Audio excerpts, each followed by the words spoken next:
శ్రీ వరసిద్ధి వినాయక స్వామి వారి వార్షికోత్సవాల సందర్భంలో మనం ఎన్నో రోజులుగా ఎదురు చూస్తున్నవారు సమస్త వ్యక్తిగత ప్రపంచానికి సుపరిచితులు, యావత్తు కాకుండా అనేక దేశ విదేశాల్లో ప్రచార ఉద్యమం అనేటువంటి ఒక అద్భుతమైన దీక్షని పూని నిరంతరం దాని మీదే శ్రమిస్తూ దానికోసమే తపిస్తూ జగద్గురువులు నిర్దేశించినటువంటి మార్గంలో పయనిస్తూ అనేక చోట్ల ఆ ధర్మ ప్రచార ఉద్యమం అనేటువంటి ఒక మహత్తరమైన దివ్యమైన కార్యక్రమాన్ని చేపడుతున్నటువంటి బ్రహ్మశ్రీ సామవేదం షణ్ముఖ శర్మ గారు మన గ్రామానికి చేయటం, వారి యొక్క పాదాన్ని మన గ్రామంలో మోపటం మనందరి యొక్క పుణ్య విశేషంగా భావిస్తూ మన గ్రామం తరఫున వారికి సవినయంగా స్వాగతాన్ని పలుకుతున్నాను.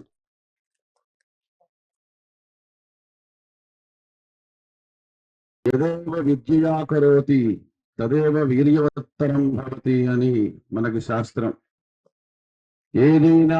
ఏదైతే తెలుసుకొని చేస్తామో దాని వల్ల ఫలితం ఎక్కువ కలుగుతుంది. భగవంతుడు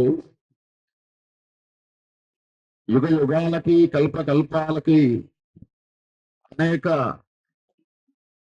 అవతారాల్లో అవతరించాడన్న విషయం మనకు తెలుసు. ప్రకృతంలో మన ప్రాచీనమైనటువంటి ఆర్ష విజ్ఞానం ఏదైతే ఉందో అది మరుగున పడుతున్నటువంటి దుర్భరమైన దుస్థితిలో అనుకరించో చెప్తే రాదు. షణ్ముఖ శర్మ గారు మిగతా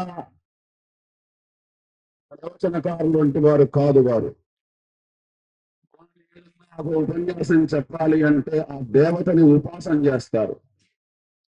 ఆ దేవత సాక్షాత్కరించి వారి యొక్క వాగ్రూపంలో వస్తుంది అని నిస్సంశయంగా నిర్బంధంగా చెప్పచ్చు. ఎందుకంటే కాంచీ పరమాచార్య స్వామి వారు ఒక సందర్భంలో అయోధ్యలో రామ మందిరం కావాలి అంటే రాదు, తపాకరో అని ఉత్తరాహులందరికీ ఉపదేశం చేశారు. తపస్సు చేయకపోతే ఆ భగవంతుడు ఆయన గురించి మనం మాట్లాడలేం. అటువంటి మహోన్నతమైనటువంటి వ్యక్తి, ఒక ఋషి పరంపర, ఒక ఋషి విజ్ఞానం, ఋషి మారుషేయం అంటుంది వేదం. తపసా దేవత మగ్ర ఆయన్న, తపస్సు చేయకుండా దేవతలు పలకరు. ఊరినే కూర్చొని విగ్రహాలకు పూలు వేస్తే అది ఆ భక్తి వేరు. నవవిధ భక్తుల్లో ఆ భక్తి వేరు. ఉత్తమమైన భక్తి ఏంటంటే భగవంతుడు తపస్సు చేయాలి. అట్లా తపస్సు చేసి ఆ భగవద్ విజ్ఞానాన్ని, భగవత్ తత్వాన్ని, భగవత్ స్వరూపాన్ని, భగవత్ అనుభవాన్ని తెలుసుకొని ఆయన అనేక చోట్ల జీవితమే ఒక ఈ ప్రచారం అనేటువంటి కార్యక్రమంలో పెట్టినటువంటి మహనీయులు. మరి వారి ముందు నేను మాట్లాడటం అల్పుండి ఎక్కువ మాట్లాడకూడదు. వారి దగ్గర నుంచే మనం ఎక్కువ విషయాలు విందాం. అమూల్యమైనటువంటి సమయం. మీ యొక్క కర్ణపిశాఖలు ఆ సెల్ ఫోన్లు ఏమన్నా ఉంటే సైలెంట్ లో పెట్టుకొని వారు చెప్పేటువంటి మంత్రాలని, మాటల్ని ఉపదేశంగా, మాటలే మంత్రాలుగా తీసుకొని మీరందరూ కూడా ధన్యులు కావలసిందిగా కోరుతూ వారిని అనుగ్రహించమని సమావేశంగా ప్రార్థిస్తున్నాను.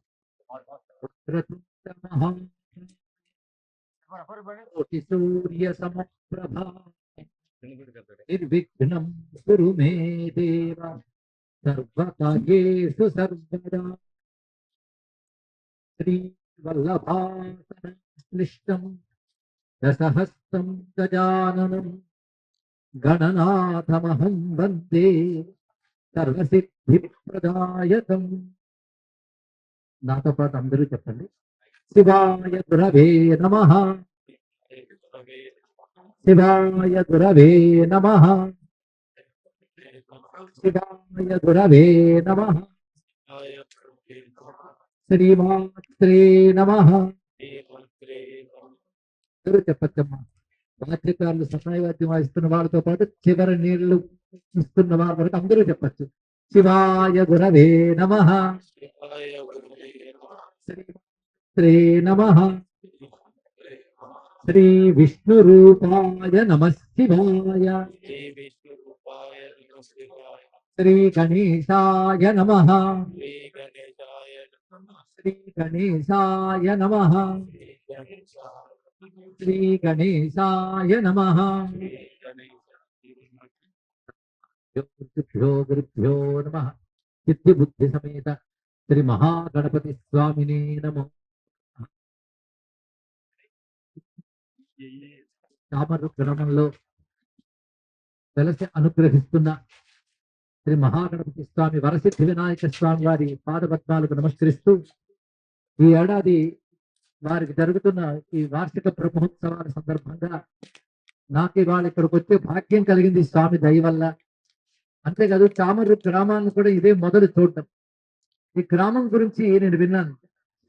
ఎవరి ద్వారా అంటే మాకు ఆత్మీయులు వేద పండితులు అమ్మవారు ఉపాసకులైనటువంటి బ్రహ్మశ్రీ చింతపల్లి సుబ్రహ్మణ్య శర్మ గారు తెలియజేశారు. అదేవిధంగా కామర్తి ఈ చామర్లు గ్రామానికి చెందినటువంటి మా ఉప్పల శ్రీనివాసమూర్తి గారు చాలా విశేషాలు తెలియజేశారు. ఇక్కడ నాకు నచ్చిన విషయం ఏంటంటే శ్రీనివాసమూర్తి గారు ఊరు ఇది, కానీ వారు మంచి ఉన్నతమైన చదువులు చదువుకొని ఉన్నతమైన స్థితిలో హైదరాబాద్ నగరంలో ఉన్నారు. వారి పిల్లలు కూడా ఉన్నతమైన స్థితిని పొందారు. కానీ తన ఊరిని మర్చిపోకుండా, కన్న ఊరిని తన ఉన్న ఊరిని మర్చిపోకుండా ఊరు అభివృద్ధి కోసం వారు ఇప్పుడు శ్రమ పడుతున్న విధానం చూస్తుంటే చాలా ఆనందం కలిగిందండి. ఇది అందరికీ స్ఫూర్తి కలగాలి. ప్రతి వారు తమకు చెందిన తమ పూర్వీకులకు చెందిన ఊర్లని మర్చిపోరాదు. అలాగే మా సుబ్రహ్మణ్య శర్మ గారు కూడా వారి పూర్వీకుల ఊరు ఇది. వారు ఎప్పుడో ఇది వదిలి వెళ్ళినప్పటికీ వారు నడయాడిన ఊరు మమకారంతో వారు కూడా ప్రతి ఏడాది ఉత్సవాల్లో పాల్గొన్నారు. అంటే ఈ ఊళ్ళో ఉన్నవాళ్ళు ఈ ఊళ్ళో దేవుళ్ళని ఎలా చూసుకోవాలి ఇక్కడ తెలుసుకోవాలి. మనం ఆలయం అంటే ఏదో దండం పెట్టి వచ్చేస్తాం, కానీ మన పూర్వీకులు తపస్సు చేసి భగవంతుడిని మంత్రశక్తితో అక్కడ ఆవాహన చేసి పెట్టి ఉంచుతారు. దాన్నే మన ఆలయం అంటారు. అలా ఇక్కడ అనేక ఆలయాలు నేను వచ్చే ముందు చూశాను. ఒకటి వీరభద్రేశ్వర స్వామి వారి ఆలయం, ఇంకొకటి వేణుగోపాల స్వామి ఆలయం. అక్కడ ఇంతవరకు ఎప్పుడు లక్ష్మీశ్వర స్వామి అనే శివుడు ఉండేవాడు. అనేక మంది విలువ తెలియక దాన్ని పోగొట్టుకుంటే మళ్ళీ స్వామి ప్రేరణతో మా శ్రీనివాసమూర్తి గారు మొదలైన వారు ఇప్పుడు మళ్ళీ అక్కడ అద్భుతమైన ఆలయ నిర్మాణం చేస్తున్నారు. అంటే ఎక్కడో ఉన్న నేనే సంతోషించానంటే ఈ ఊరి వారి ఎంత గర్వించాలో ఎంత సంతోషించాలో తెలుసు. ఒక్కొక్కసారి మన దగ్గరే ఉంటుంది కానీ విలువ తెలియకుండా పోతుందండి. అలాంటిది మీ ఊర్లో వారికి మీ ఊరి విలువ తెలియడం కోసం నేను మాట్లాడుతున్న విషయం ఇది. ఈ ఊళ్ళో ఇలాంటి ఆలయాలు ఉండడం మీ ఊరు చేసుకున్న అదృష్టం. ఇలాంటి ఆలయాలున్న దైవశక్తి ఎలా వస్తుంది అంటే ఇది వరకు పూర్వీకులు గొప్పవారు తపస్సు చేసి ఆ తపస్సుకి ధారపోస్తే భగవంతుడు అక్కడ నిలబడి ఉంటాడు. అతని పంచభూతాలని ఊరిని రక్షిస్తూ ఉంటాడు. అందువల్ల ఇక్కడ పంటలు బాగుంటాయి, పంచభూతాలు అనుకూలిస్తాయి, అందరూ ఆయురారోగ్య క్షేమంగా ఉంటారు. ఇందులో సందేహం లేదు. అయితే ఊరిలో ప్రతి గడప గుర్తు పెట్టుకోవాల్సిన అవసరం ఏమిటంటే మా ఊరిని కాపాడే దేవుణ్ణి మేము మర్చిపోము అని ఒట్టు పెట్టుకుని వారికి కావలసిన కైంకర్యాలు చేస్తూ వారి దర్శనం చేసుకుంటూ సేవించుకుంటే వారి కుటుంబాలు వారి వంశములు ఎక్కడున్నా క్షేమంగా ఉంటాయి. ఇది గుర్తుపెట్టుకోవాల్సిన అంశం. తద్వారా గణపతి కృప ఈ ఊర్లో అందరికీ లభించాలి. బ్రహ్మోత్సవాలు ఎందుకు చేస్తారు అంటే అందరి క్షేమం కోసం చేస్తారు. ఒక వ్యక్తి క్షేమం ఉంటే వాళ్ళ ఇంట్లో దేవుడి గదిలో చేసే పూజ చాలు. ఆలయంలో పూజ ఎందుకు అంటే ఊరంతా క్షేమంగా ఉండాలి, ఊరిలో ఉన్న పంచభూతాలు క్షేమంగా ఉండాలని చేస్తారు. అక్కడ ఒక నియమాన్ని అనుసరించి అర్చకుడు పూజ చేస్తారు. అర్చకుడు ఎందుకు పూజ చేస్తారు, మనం ఎందుకు చేయమంటే పూజా విజ్ఞానం ఆయనకి తెలుసండి. ఇంట్లో కానీ ఊర్లో కానీ ట్రాన్స్మిషన్ ఏదో ఎలక్ట్రిసిటీకి మనం ఎవరిని పిలుస్తాం? ఎలక్ట్రికల్ ఇంజనీర్ని పిలుస్తాం. ఊళ్ళో కరెంట్ కావాలన్నా ఎలక్ట్రికల్ ఇంజనీర్ వస్తేనే అది పని జరుగుతుంది కదా. కానీ మన ఊరంతరికి దైవశక్తి రావాలన్నా అర్చకుడు ఆలయంలో చక్కగా పూజ చేయాలి. దానికి తగ్గ మంత్రము ఆరాధన జరుగుతుంటుంది. అలాగే నిత్యం చేసే కైంకర్యంతో పాటు వినాయక చవితను మరొకటను పర్వదినాల్లో చేసే పూజలు, ఇదిగో సంవత్సరానికి ఒకసారి చేసే ఈ బ్రహ్మోత్సవాలు, ఆ సమయంలో అనేక మంది వేద పండితులు మంత్రశాస్త్రవేత్తలు వచ్చి ఇక్కడ యజ్ఞయాగాది క్రతువులు చేస్తారు, జపాలు చేస్తారు. దీనివల్ల జరుగుతున్నది ఏమిటి అది ముందు తెలుసుకోవాలి. ఈ విలువలు తెలుసుకుంటేనండి పుట్టడం మన అదృష్టం అనుకుంటాం. హిందువుగా జీవించాలి, హిందువుగానే ప్రాణాలు వదలాలి అనుకుంటాం. అన్య మతస్థులు వస్తే నువ్వు మా దగ్గరికి నానక్కర్లేదు, మాకు మా హిందూ మతం ఉన్నది, కావాలంటే మేము నేర్పుతాను, బాధపడి చెప్పగలిగే శక్తి వస్తుందండి. ఈ విలువ తెలియకపోవడం వల్ల మనం కాపాడుకోలేకపోతున్నాం. ఎప్పటికైనా మన ఆలయాలు వాటిలో జరుగుతున్నటువంటి అర్చనలు వాటి విశేషాలు తెలుసుకుని ఆ శక్తికి మనం నమస్కారం చేసుకుని తరించుదాం. ప్రతి ఊరిని కాపాడగలిగే శక్తి గణపతికి ఉంది. అసలు గణేశాయ నమః అనే మాటే ఒక మహామంత్రం ఉంది. అందుకు ఒక్కసారి అందరం కలిసి ఆ నామం అందాం. శ్రీ గణేశాయ నమః, శ్రీ గణేశాయ నమః, శ్రీ గణేశాయ నమః. మన హిందూ మతంలో చాలా మంది మనకున్న శక్తిని బలహీనతగా మాట్లాడుతూ ఉంటారు. మనకి ఏది మంచో తెలుసుకోక అదే చెడుగా వాళ్ళు చెప్తే మన అమాయకంగా అదేమో అనుకుంటాం. ఈ మతంలో ఎక్కువ మంది దేవుళ్ళు ఉన్నారండి అంటూ ఉంటారు. ఇక్కడ గణపతి ఉన్నాడు, ఇక్కడ వీరభద్రుడు ఉన్నాడు, ఇక్కడ వేణుగోపాల స్వామి ఉన్నాడు. ఇలా చెప్తూ ఉంటే ఎంతమంది దేవుళ్ళు ఎందుకు అంటే గర్వించదగ్గ అంశం అండి. మా మతంలో పిలిస్తే పలకడానికి 10 మంది దేవుళ్ళు ఉన్నారని గర్వంగా ఆనందంగా మనం చెప్పుకోవాలి. అయితే ఇదే సమయంలో ఒక మాట ఉన్నది. మన హిందూ మతంలో ఏం చెప్తారంటే భగవంతుడు ఒక్కడే అని చెప్పారు. మన మతమే ఏకహ అనే మాట ఉన్నది. ఏకం అద్వితీయం బ్రహ్మ అని వేదమే చెప్తున్నది. ఒకడే పరమాత్మ. పరమాత్మ ఒక్కడైనా ఆయన అనేక రూపాలు ధరిస్తాడు. ఉదాహరణకి మీరు స్వీట్ షాప్ కు వెళ్తారు. స్వీట్ షాప్ తెలుసు కదండి ఇక్కడ ఉన్న వాళ్ళందరికీ. సంస్కృతం రాకపోయిన ఈ పదం తెలుసు. Sweet shop. ఎక్కడ స్వీట్ షాప్కి వెళ్ళినా స్వీట్ ఇవ్వండి అని మీరు అడగరు, అవునా లేదా? ఏమడుగుతారు? గులాబ్ జామ్ ఇవ్వండి, లేదా జిలేబీ ఇవ్వండి, జాంగిరీ ఇవ్వండి, కోవా ఇవ్వండి అని అడుగుతారు, అవునా లేదా? స్వీట్ ఇవ్వండి అని అడగరు. ఎందుకు అడగరు? వాడికి స్వీట్ ఇవ్వమంటే వాడు ఏదో ఇందులో ఒకటి ఇస్తాడు. మీరు ఒక్కొక్కటి వెరైటీగా కొనుక్కోవచ్చు. జిలేబీ ఒకటి, కోవా ఒకటి. ఎన్ని కొన్నదేమిటి? స్వీట్ అయితే పేర్లు ఏమిటి? కోవా, జిలేబీ, గులాబ్ జామ్ అని పేర్లు మారిన స్వీట్ ఒకటేగా. అయితే స్వీట్ ఒకటే కావాలి కనుక మొత్తం స్వీట్ షాప్ లో ఒకటే స్వీట్ ఉంటే ఒకటి వెళ్తాడండి ఆ షాప్ కి.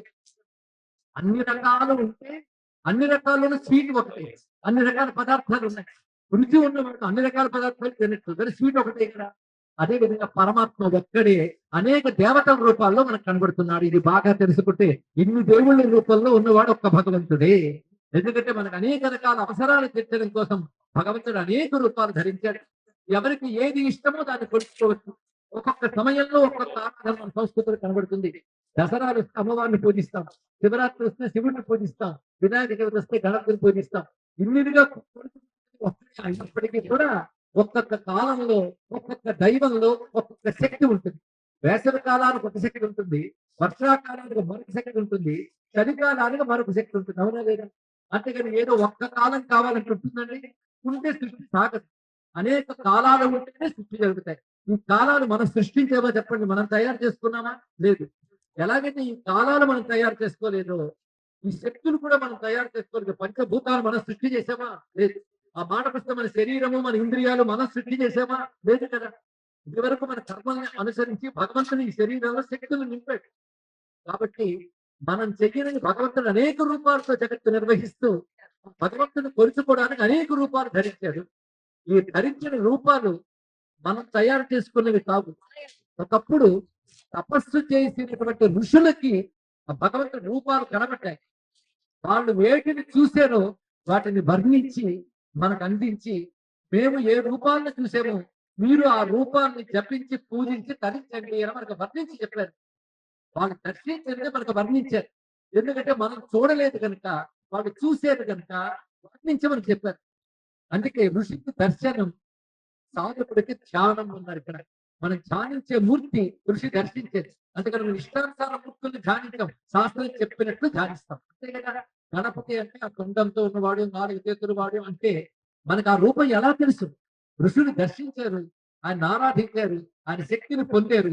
మీరు కూడా బాగుపడండి నాయనా అంటూ మనకు ఆ రూపాన్ని వర్ణించి, ఆ శక్తిని విగ్రహంలో మంత్రం ద్వారా ఎలా పెట్టాలో పద్ధతి ఏర్పరిచి ఊళ్ళని బాగు చేశారు, ప్రపంచాన్ని బాగు చేశారు మహర్షులు. అలా మనం మహాగణపతిని ఇక్కడ ప్రతిష్ఠ చేసుకొని ఊరంతటిని కాపాడే గణపతిని ఆరాధిస్తున్నాం. ఊరిని మాత్రమే కాదు, మొత్తం ప్రపంచాన్ని కాపాడే శక్తి మన హిందూ దేవతలకు ఉన్నది. ఇది తెలుసుకోవాలి ఇక్కడ. అందుకే అనేక మంది పాశ్చాత్య దేశాల్లో ఉన్న మేధావులు, సైంటిస్టులు హిందూ మతం గొప్పతనం తెలుసుకుని హిందువులుగా మారుతున్నారండి. మరి హిందువులు మాత్రం ఏమీ తెలియకుండా అజ్ఞానం చేత ఇతర మతాల్లో పెడుతున్నారు. ఇది కేవలం అజ్ఞానము, అవివేకము. జ్ఞానం ఉన్నవాడు ఒప్పుకునే మతం హిందూ మతం. జ్ఞానం ఉన్న వాళ్ళకి తెలిసిన మతం హిందూ మతం. అలాంటి హిందూ మతంలో అదృష్టవశాత్తు పుట్టేము. అలాంటి హిందూ మతంలో మనం ఇవాళ గణపతిని పూజ చేసుకుంటున్నాం. అయితే ఈ గణపతికి ఇప్పుడు కాసేపట్లో సిద్ధి బుద్ధి సహితంగా కళ్యాణం చేస్తారు. మనం ఏ పూజలు చేసినా కళ్యాణం ఒకటి చేస్తాం. వెంకటేశ్వర స్వామి పూజ చేస్తే శ్రీదేవి భూదేవి సమేత వెంకటేశ్వర స్వామి, శివుడికి అయితే గంగా గౌరీ సమేత పరమేశ్వరుడు అంటాం. ఏంటంటే ఇలా ఇద్దరు భార్యలు చెప్తున్నారంటే భార్యలు కాదు అక్కడ అర్థం, వాళ్ళ శక్తులు అని అర్థం. ఉదాహరణకు శివుడు అంటే శుభమిచ్చేవాడు, విశ్వాన్ని పాలించేవాడు శివుడు కదా. ఈ విశ్వంలో ఆయనే అందరికీ పోషకుడు. మనం పోషించేవి రెండు ఉన్నాయి, ఒకటి ఆహారం, ఇంకొకటి పానీయం. అవునా లేదే చెప్పండి. పానీయం అంతా గంగా, ఆహారం అన్నపూర్ణ. ఈ అన్నపూర్ణ గంగావే ఈ రెండు ఎవరి నుంచి వస్తున్నాయో అని విశ్వేశ్వరుడు. దానికి విశ్వేశ్వరుడు గంగా అన్నపూర్ణ అంబిక సమేతంగా ఉన్నాడు. అదే మనం గంగా గౌరి అంటున్నాం. అవునా లేదు చెప్పండి. అలాగే విష్ణువు, విష్ణువు అంటే అంతగా వ్యాపించి పేరు పరమాత్మ అని అర్థం ఉంది ఇక్కడ. ఆయన రెండు శక్తులతో ప్రపంచాన్ని నడుపుతున్నాడు. ఆ రెండు శక్తులు ఏమిటో తెలుసా? మీరే చెప్తారు. సంపదలు. ఈ సంపదలు ఎక్కడ బ్రతకడం, ఈ సంపదలు ఎక్కడొస్తున్నాయో తెలుసా? ఆకాశం నుంచి కాంతి రూపంగా, శక్తి రూపంగా, వర్ష రూపంగా మనకి సంపదలు వస్తున్నాయి. అవునా లేదా చెప్పండి మీరు. చెప్పుకుంటారా లేదు? ఆకాశం నుంచి వస్తున్నాయి అంటే విశ్వం నుంచి వస్తున్నాయి. నక్షత్రాలు, సూర్యుడు, చంద్రుడు ఇవన్నీ ఆకాశం నుంచి, అంత విశ్వం నుంచి మన భూమి మీదకి వస్తున్న శక్తులు. మన కంటితో చూడలేని ఎన్నో శక్తులు భూమి మీదకి వస్తున్నాయని విజ్ఞాన శాస్త్రం కూడా చెప్తాను. ఆ తర్వాత మనకి ఆహారం ఇచ్చేది ఏంటంటే భూమి నుంచి వచ్చే శక్తులు. భూమి నుంచి అన్నము, జలము, పోషకులు, రత్నాలు ఇవన్నీ భూమిస్తుంది. మన సంపాదిస్తుంది రెండు. ఒకటి అనంతమైన ఆకాశం అంతటా వ్యాపించిన లక్ష్మి, భూమి నుంచి వచ్చేటువంటి లక్ష్మి. ఇదే మన శ్రీదేవి సమేత నారాయణుడు వెంకటేశ్వరుడు అంటున్నామండి. ఇలా మీరు అన్నిటికీ అర్థం చెప్పచ్చు. మరి మన గణపతి ఏంటి? ఎవరి శక్తి బుద్ధి అది వాళ్ళు చెప్పదలుచుకున్నాను. గణపతి అందరికీ గుర్తొచ్చేది విఘ్నాలు తొలగించే దేవుడు. అవునా లేదా చెప్పండి. దేవుడు గొప్ప కానీ ఒకటే పరమాత్మైన. విద్యను ఇవ్వడానికి ఆయనే సరస్వతి, ఐశ్వర్యం ఇవ్వడానికి ఆయనే లక్ష్మి, శక్తిని ఇవ్వడానికి ఆయనే దుర్గా. అదే విధంగా విఘ్నాలు తొలగించేవాడు గణపతి. నేను అంటున్నాను గణపతిని పెట్టుకుంటే చాలు. ఎందుకంటే అన్ని విఘ్నాలు అని తొలగిస్తారు. విఘ్నం అంటే అడ్డంకి. ఏది సాధిద్దామన్నా ఏదో అడ్డంకి వస్తుందండి. మనం ఉత్సాహంగా సాధిస్తాం కానీ ఏ అడ్డంకులు వస్తాయో మనకేం తెలుసు? మనకేమీ తెలియదు. ఆ విషయం మనకు తెలిస్తే చాలు. మనకేమీ తెలియదని తెలిస్తే చాలు. మరి మనం ఏమనుకుంటాం? అన్ని మనకే తెలుసు అనుకుంటాం. తెలియదని తెలిసేటప్పుడు జీవితం అయిపోతుంది. కానీ అన్ని తెలిసిన వాడు పరమాత్మ ఒక్కడే. అది మనకు తెలిస్తే చాలు. అది మనం చేయవలసింది ఆ భగవంతుడిని ఆశ్రయించి అన్నీ తెలిసిన వాడు ఉండదు. కనుక నేను తలపెట్టిన ఏ పని అయినా ఇది గుర్తుపెట్టుకోండి. ఏ పని అయినా అంటే మీరు వృత్తి కోసం చేసే పని కావచ్చు, ఒక పుణ్యకార్యం కావచ్చు, ఏదైనా కావచ్చు. విఘ్నాలు ఉంటాయి. విఘ్నాలు బయట ఉంటాయి, లోపల ఉంటాయి. మన లోపల విఘ్నాలు ఏంటో తెలుసా? ఒక విషయం అర్థం కాకపోతే విఘ్నం, పొరపాటు పడితే విఘ్నం, లేకపోతే పని చేయకపోతే జ్ఞాపకం రాకపోతే విఘ్నం. ఇవన్నీ మనలో వచ్చే విఘ్నాలు. బయట విఘ్నాలు అంటే పంట పండించామనుకుంటే వర్షాలు కొట్టుకుంటే విఘ్నం, ఎక్కువగా కురిస్తే విఘ్నం. ఇలా బయట విఘ్నాలు ఉంటాయి, లోపల విఘ్నాలు. ఈ రెండు విఘ్నాలు కూడా ఎవరి చేతిలో ఉన్నాయంటే ఈశ్వరుడి చేతిలో ఉన్నాయి. నేను ఒక ప్రశ్న ఇస్తాను. విఘ్నాలు కావాలా వద్దా? ఇది ఒక ప్రశ్నకు సమాధానం చెప్పండి. విఘ్నాలు కావాలా వద్దా చెప్పండి. ఏదైనా కావాలా? విఘ్నాలు కావాలి. విఘ్నాలు వద్దా? ఏది కావాలి? ఒకటి కావాలి. విఘ్నాలు కావాలి, విఘ్నాలు వద్దు. ఈ రెండు అనుకోవాలి. ఎందుకంటే చట్టం విఘ్నాలు కలగాలి. మంచి పనులకు విఘ్నాలు తొలగాలి. ఇది గుర్తుపెట్టుకుంటే చాలు. చెడ్డ పనులకి విఘ్నాలు తొలగాలి, మంచి పనులకి విఘ్నాలు తొలగాలి. ఒక దుర్మార్గుడు సంకటమైన ఆయుధాలు పట్టుకొచ్చాడు అనుకోండి, వాడికి ఎదురుగా ఎవరో వచ్చి లేదా పెద్ద వర్షం వచ్చి వాడు రాలేకపోతే వాడు చంపేద్దామనుకున్న పనికి విఘ్నం కలిగిందే లేదా? వాడు ఇక్కడ రాలేకపోయాడు. తుఫాను వల్ల చంపుదామనుకున్న దుర్మార్గుడు రాలేకపోయాడు. అంటే విఘ్నం కలిగిందే లేదా? అప్పుడు వాటి నుంచి ఊరు కాపాడబడిందా లేదా చెప్పండి. కనుక విఘ్నాలు కలగాలి, మంచి పనికి విఘ్నాలు తొలగాలి. రెండు చెయ్యాలంటే గణపతి నమస్కారం చేస్తే మంచి పనులకు విఘ్నాలు తొలగిస్తాడు, చెడ్డ పనులకు విఘ్నాలు కలిగిస్తాడు. అంతే కదా? ఈ రెండు చెయ్యడం ఆయనకే చెల్లు. అందుకే స్వామికి విఘ్న నాశకుడు అనలేదు, విఘ్న నాయకుడు అన్నాడు. నాయకుడైతే ఏం చేస్తాడంటే పంపిస్తాడు, తాగుతాడు, రెండు కూడా చేయగలడు ఆయన. అనే విఘ్నాలు పంపించగలడు, విఘ్నాలు తొలగించగలడు. సముద్రం పొంగి పొంగి వచ్చేస్తే ఊరేమవుతుందండి? సముద్రాన్ని పొందకుండా అక్కడ ఆపాడు ఆయన తెలియదు కట్ట. ఎవరు ఆపారు? భక్తి ఆపింది.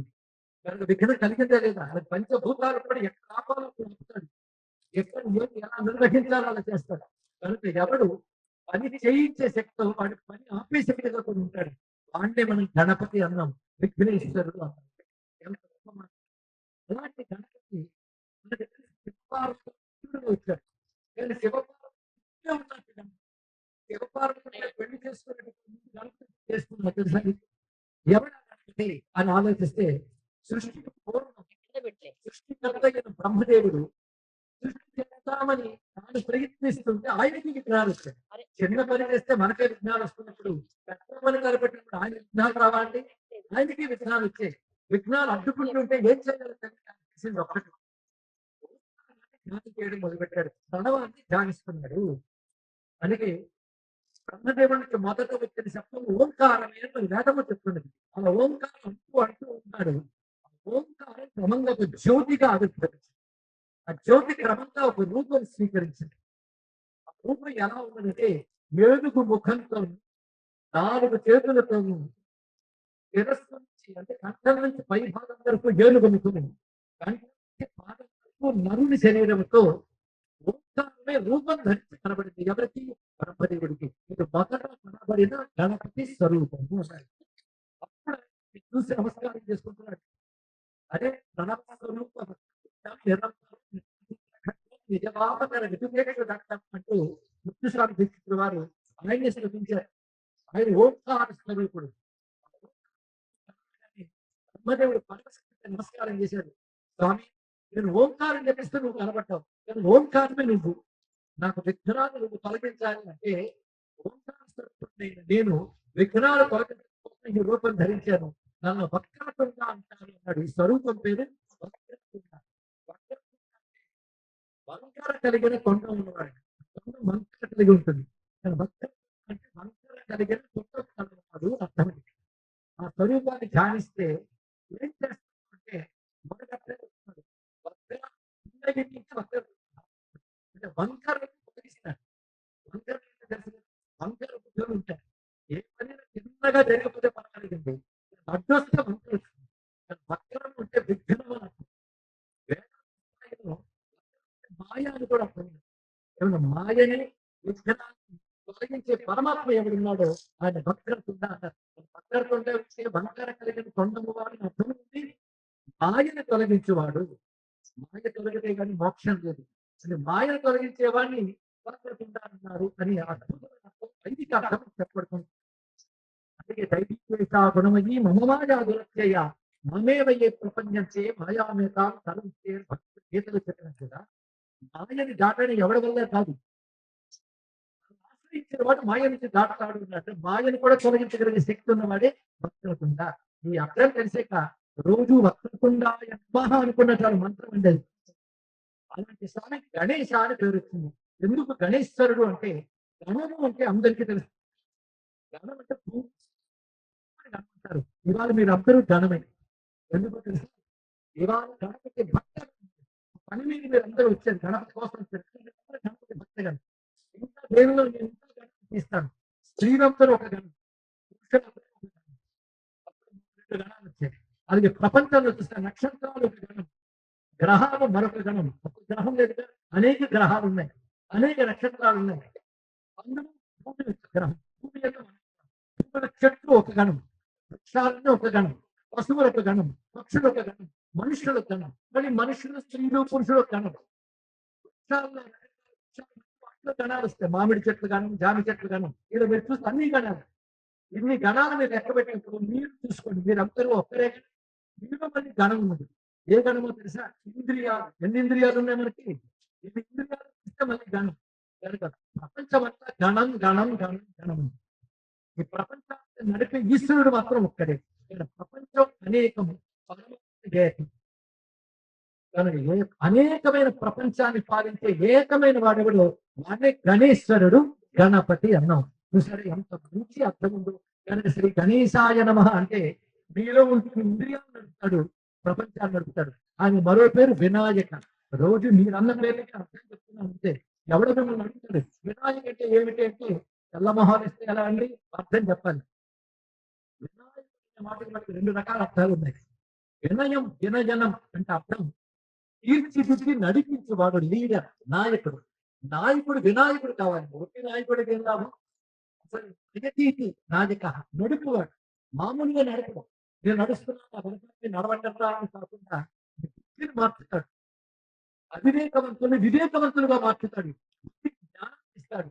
అలా వినయనమునిచ్చి నడుపువాడు కనుక బుద్ధికి జ్ఞానాన్ని ఇచ్చి శక్తినిచ్చి నడిపే పరమాత్మ కనుక ఆయన వినాయకుడు అని పేరు.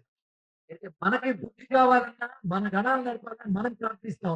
దేవతలు కూడా ఈయనే ప్రార్థించారు. బ్రహ్మదేవుడు మొత్తం దేవతలందరూ ఆయనే ప్రార్థించారు. ఇంకా దేవ గణం కూడా నాయకుడి, గణనాయకుడు అయ్యాడు. మొదటిస్తాడు కనుక వక్రతుండ్రుడు అయ్యాడు. నేను 3 నామాలకు అర్థం చెప్పాను. మొత్తం చెప్పాలని ఒక పూట సరిపోదు. గణపతి కాబట్టి బ్రహ్మదేవుడికి తన మంత్రం జపం చేయమని చెప్పాడు. నా నామే మంత్రం. పెద్ద పెద్ద మంత్రాలు మంత్రాలు చేస్తారు. మంత్రాలు తెలియని వాళ్ళు నామం పలికన తరించిపోతారు. అంటే హిందూ మతం గొప్పతనం ఏంటంటే పండితుడు మొదటి పామరుడు వరకు అందరూ భగవంతుడు అనుగ్రహం పొందగలిగే మతం హిందూ మతం. తెలుసుకోండి. అదే ప్రతివాడు భగవన్ నామం అంటే చాలు. గణేశాయ నమః అన్న, వక్రతుండాయ నమః అన్న, వినాయకాయ నమః అన్న చాలు ఆయన స్వీకరిస్తాడు. ఎక్కడో లేదు, మనలో కూడా ఆయన ఉన్నాడు. నీలో ఉంటున్న ఇంద్రియాన్ని, నీ ఆలోచనని నడుపుతున్న పరమాత్మ ఆయనే. ప్రపంచాన్ని నడిపే పరమాత్మ ఆయనే. హిందూ మతం గొప్పతనం ఏంటంటే ప్రపంచాన్ని నడిపే పరమాత్మ నిన్ను కూడా నడుపుతున్నాడు, నీ లోపలే ఉన్నాడు అని చెప్తుంది. అది గొప్పతనం. అసలు మనలో ఉన్న భగవంతుడిని, ప్రపంచాన్ని నడిపే భగవంతుడిని మనం వినాయక రూపంలో, వక్రతుండ రూపంలో తోడుచుకుంటున్నాం. అలాంటి గణపతి బ్రహ్మదేవుడిని అనుగ్రహించగానే బ్రహ్మదేవుడు మంత్రం జపం చేయడం మొదలుపెట్టాడు. చేయగానే బ్రహ్మదేవుడు కూడా బుద్ధిశక్తి పెరిగింది. అప్పుడు వేద విజ్ఞానం అంతా వచ్చింది. వేదములు అనేక మంత్రాలు ఉంటాయి కదండి. ఎన్ని మంత్రాలు ఉంటాయి వేదములు అంటే, వేద మంత్రంలో లెక్క పెట్టలేదు. ఎవరో ఆకాశంలో నక్షత్రాలు అని అడిగేస్తారు. 3,33,000,000 నక్షత్రాలు ఉన్నాయి. కావాలంటే లెక్క పెట్టుకోండి. ఎవరు చెప్పగలరు? అలాగే లెక్క మంత్రం అంతా వేద. ఎన్నున్నాయి వేదములు? 7 కోట్ల మంత్రాలు ఉన్నాయి. 7 కోట్ల మంత్రం అన్ని లెక్క పెడితే గణం ఉంటుంది. గణించేదే గణం. కనుక మంత్రములన్నీ గణములే. వీటి పతి ఎవడంటే వేదములన్నీ రాకముందు ఓంకారం ఉంది. ఓంకారం గణపతి అయ్యింది, వేదములు గణములయ్యి. కనుక వేదములనే గణములు అంటే మంత్రములని గణములకు పతి అయిన ఓంకారమే గణపతి. కనుక మంత్రాలకు ముందు ఓంకారం, దేవుళ్ళలో ముందు గణపతి అంటే ఇది అర్థం. అలాంటి గణపతిని నమస్కరించుకుంటున్నాను ఇక్కడ. చెయ్యగా చెయ్యగా బ్రహ్మదేవుడికి బుద్ధి జ్ఞానం వచ్చింది. జ్ఞానం ఇవ్వడం అంటే పుస్తకం కాదండి. అంటే పుస్తకాలు ఇస్తే లాభం. ఆ తెలివి ఎవడో ఇచ్చాడు కాదు, భగవంతుడే ఇవ్వాలి. కనుకని భగవంతుడే గురువు, భగవంతుడే జ్ఞానం ఇస్తాడు. అందుకే వినాయకుడు అన్నాం. బ్రహ్మదేవుడికి జ్ఞానం ఇచ్చాడు ఆయన. అప్పుడు బ్రహ్మదేవుడు సృష్టి శక్తిని ఆ జ్ఞానం ద్వారా పొందాడు. అప్పుడు బ్రహ్మదేవుడు స్వామి నమస్కారం చేసి, ఏది చెయ్యాలన్నా నీ దయ వల్ల మాకు 2 ఉండాలి అయ్యా. ఒకటి బుద్ధి ఉండాలి, రెండవది చేసిన దాంట్లో ఫలం ఉండాలి. అవునా లేదా? ఒక పని చేస్తే ఫలం ఉండాలి. ఒక్కసారి నా మాట వినండి. ఎవరు నడవకండి, మాటలు అయ్యే వరకు కూర్చోండి. ఎక్కడ కూర్చోండి. మీకు పనికొచ్చే మాటలే చెప్తున్నాను. కూర్చోండి అమ్మా. పట్టుదల లాభం లేదు. దేవుడి మీద భక్తితో కూర్చోవాలి ఎక్కడ వాళ్ళు అక్కడ మన పనికొచ్చే మాటలు ఇవన్నీ కూడా. ఏం సాధించాలన్నా రెండు ఉండాలి. ఒకటి సాధించాలన్నా ఫలం ఉండాలి. ఫలం లేదంటే ఎవరైనా పని చేస్తారో చెప్పండి. వ్యవసాయదారు నాగలి పట్టుకుని పొలంలోకి పెడితే మీకు పంట రాదు. దున్నుతాడండి. ఫలం ఉండాలి. ఇప్పుడు మీరు పూజ చేయడానికి ఒక వ్యక్తి వచ్చారు. పూజ చేస్తే రావాల్సింది ఏంటి? ఫలమే. ఈ ఫలానికి ఇంకో మాట సిద్ధి. సిద్ధి లేకపోతే ఏ పని జరగదు. కానీ అది ఎలా చేయాలో జ్ఞానం ఉండాలి. అది అంటే రాదు. పండించే బుద్ధి ఉండాలి. పండించే శక్తి ఉండాలి. దాని సంగతి జ్ఞానం ఉండాలి. ఏ విత్తనాలు వేసి ఎలా సాగు చేస్తే ఎలా పంట వస్తుందో తెలియాలి. ఇవాళ మా సంగీతకారులు వచ్చారు ఇక్కడ, వాద్యకారులు. వాళ్ళు ఊరికి డోలు సమయం పట్టి రాలేదు. అది ఎలా వాయించాలో వాళ్ళకి జ్ఞానం ఉంది. దాన్ని బుద్ధి అంటారు. ఏ పనికైనా రెండు ఉండాలండి. బుద్ధి, సిద్ధి, ఈ రెండు ఉండాలి. ఆ రెండు నిజానికి మన నిర్వాహకం కాదు. మనలో ఉన్న భగవంతుడు మనల్ని చాలా తలుచుకుంటే రెండు శక్తులతో వస్తాడు. అదే సిద్ధి. ఒకటే గణనాయకుడు ఆయన ప్రపంచాన్ని బుద్ధి, సిద్ధి అనే రెండు శక్తులతో నిలుపుతున్నాడు. ఆ శక్తుల్ని మనం అమ్మవారు అన్నాము. శక్తి ఎవరితో వాడు అయ్యవారు అన్నాము ఇక్కడ. దానికి శక్తి అమ్మ, శక్తి ఎవరితో వాడు అయ్యా. రెండు కలిపానండి. అమ్మ అయ్యా కలిపి అనండి. అమ్మ అయ్యా కలిపి అమ్మయ్య అన్నారా లేదు? అమ్మయ్య అని ఎప్పుడు అంటారు చెప్పండి? ఎప్పుడు అంటారు అమ్మయ్య? ఆనందంగా ఏదైనా అనుకున్నది అయిపోతే అమ్మయ్య, కష్టం తొలగిపోతే అమ్మయ్య, అలసట తీరిపోతే అమ్మయ్య. అంటే అన్ని తొలగిపోయి ఆనందం కలిగితే అమ్మయ్య అంటాం. మనం తెలియకుండా అంటున్నాం చూడండి. అంటే అమ్మ అయ్యా కలిసిపోతే ఆనందమే లభిస్తుంది. అమ్మ అయ్యా కలిసిన రూపమే గణపతి అని తెలుసుకోవాలి. కనుకనే సిద్ధి బుద్ధి సమేత గణపతి కృష్ణుడు ముందే వచ్చాడు. ఆయన ఓంకార రూపంలో తెచ్చాడు. బ్రహ్మదేవుడికి కనబడ్డ రోజు ఏమిటో తెలుసా? మాఘమాసం. మొన్ననే వెళ్ళింది కదా. మాఘమాసంలో కృష్ణపక్షం చతుర్థి మొట్టమొదటి గణపతి వచ్చిన రోజు మాఘ కృష్ణ చతుర్థి. దానిని సంకష్టహర చతుర్థి అంటారండి. అలా ప్రతి నెల కూడా కృష్ణపక్షం వచ్చే చతుర్థి నాడు గణపతిని ఆరాధన చేస్తే ఆయన సంకష్టహర గణపతి పేరు. అది శుక్లపక్షంలో మళ్ళీ వస్తుంది. తెలుసా మీకు? ఆ మాత్రం తెలియకపోదు. పున్నమ తర్వాత కృష్ణపక్ష చరితి మొదట వచ్చాడు కనుక శుక్లపక్ష చరితి మరో ప్రత్యేకత ఉందండి. అది ఎప్పుడు వచ్చాడంటే శివపార్వతులు ఆ ఓంకారం గణపతిని ఉపాసన చేస్తే వాళ్ళ కొడుకులో పుట్టాడు ఆయన. అప్పుడు శివపార్వతులు వచ్చినప్పుడు ఆయన భాద్రపద మాసం శుక్లపక్ష చరితి వచ్చాడు. దీన్ని మన వినాయక చవితి అందరూ చేస్తుంటారు. అది శుక్లపక్ష చరితి వచ్చాడు. అప్పుడు గణపతి ఒక మాట చెప్తాడు, శుక్లపక్ష చరితి నాకు ఇష్టము, కృష్ణపక్ష చరితి కూడా నాకు ఇష్టము. శుక్లపక్ష చరితి నాడు వరదా చవితి అంటారు. కృష్ణపక్ష చవితికి సంకష్ట చవితి అంటారు. ఈ రెండు చాలా ముఖ్యమైనది. శుక్లపక్ష చవితి, కృష్ణపక్ష చవితి. ఈ రెండింటి భక్తులు చెప్తాను. వరద అంటే వరసిద్ధి వినాయక అంటాం. వరద అంటే కోరికలు ఇచ్చేవాడు అనేది మాట. కోరికలు ఇస్తాడు వరద. అంటే వరద చవితి నాడు కానీ మీరు గణపతిని పూజ చేస్తే మీకు కోరికలన్నీ ఇస్తాడు. ఇది వరద చవితి. సంకష్టహర చవితి ఏంటంటే కష్టాలు తొలగిస్తాడు. కష్టాలు తొలగిస్తాడు సంకష్టహరుడు.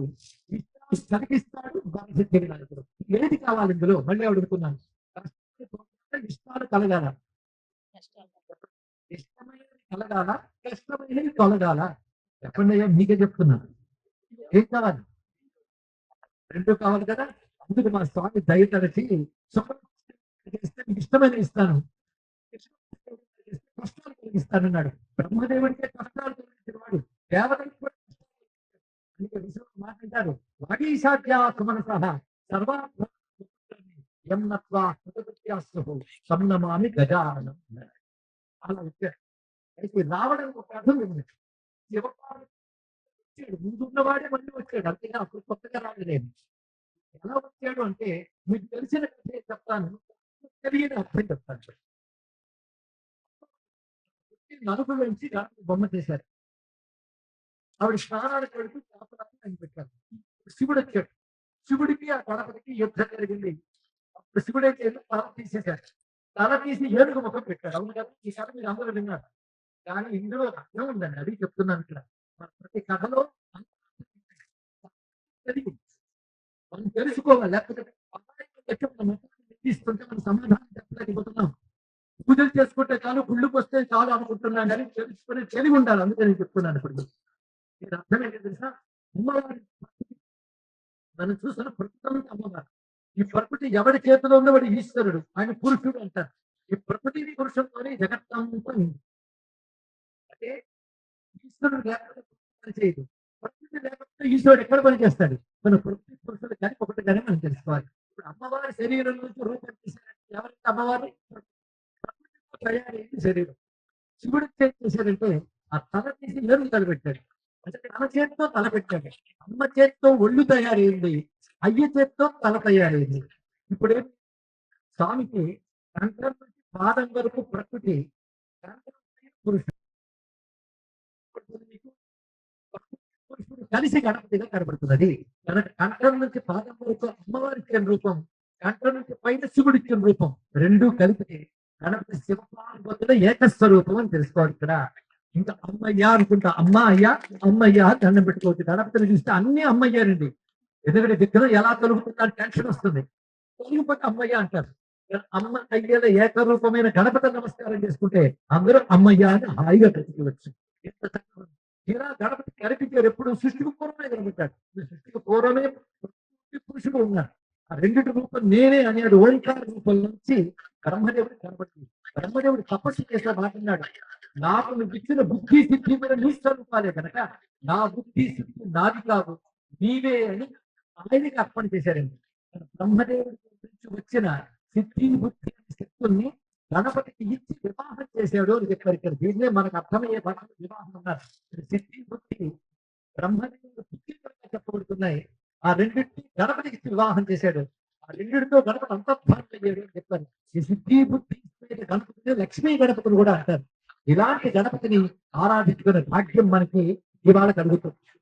తెలిసిపోయింది కనుక సిద్ధి బుద్ధి సమేత గణపతయే నమః, గణేశాయ నమః, వినాయకాయ నమః, వక్రతుండాయ నమః ఇలా నామాలతో కొలుచుకోండి.